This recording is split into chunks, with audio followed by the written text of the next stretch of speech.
the police know what they ought to do. Their statutory responsibility is to prevent a crime.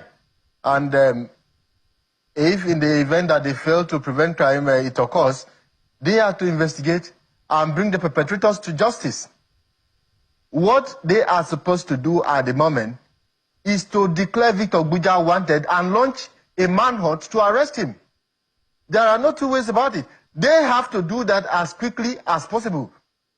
Not just Victor Ogbuja, including the sister, Winifred Ogbuja, who started the whole of this problem in terms of their online visibility.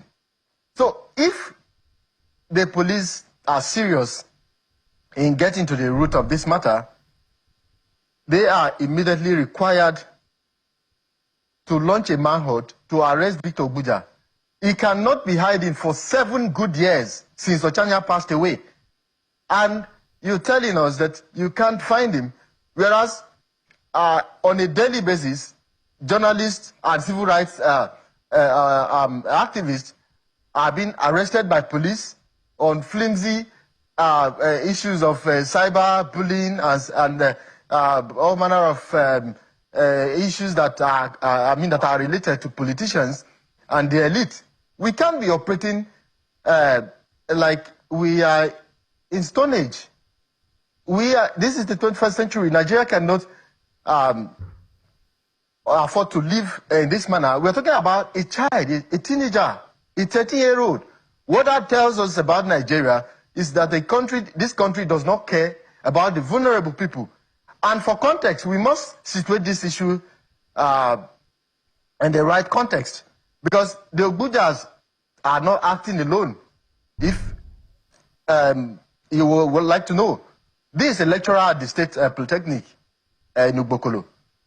But he has the backing of top people because we have been harassed, intimidated, and threatened. In fact, my life is in danger. Since the resurgence for, the renewed call for justice, I no longer stay at home because I know that they are against the advocacy that is going on, calling for justice. The groundswell of support has been overwhelming. And they don't want that. So with the support of their collaborators, they feel that they can bully people out of the struggle and then threaten them with death. Our parents are there in the village with no protection. I wrote several times. So these are the issues that are at stake. Mr. Mayor, yes, just to confirm for us that information, because it's really, concerning and disturbing. When you say you're receiving threats, confirm for us how, text messages, calls, do you have evidence to prove, and from who? Okay, now, this is the point. In 2018, when Mrs. Ogbuja was arraigned at the Federal High Court in Makurdi by NAPTIP, I went to the court to witness proceedings, and I was attacked by Mrs. Ogbuja's younger sibling, who is by the name Inalegu Ochiga.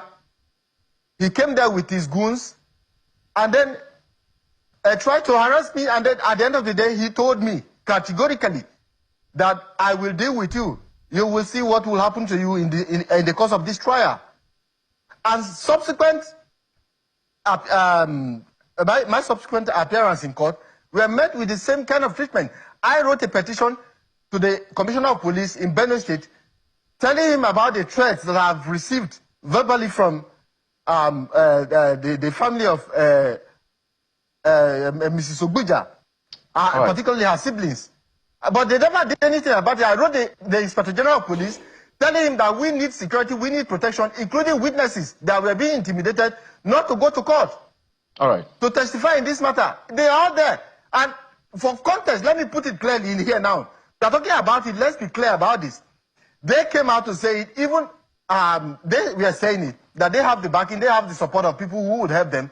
Someone, for instance, like Senator Abamuru, they said he could help them. He is the current Senate minority leader, but Abamuru came out to deny that he had no hand in it.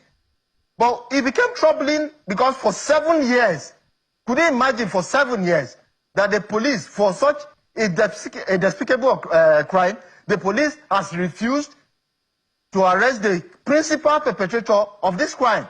That is shocking. It only tells you about what we do as a country.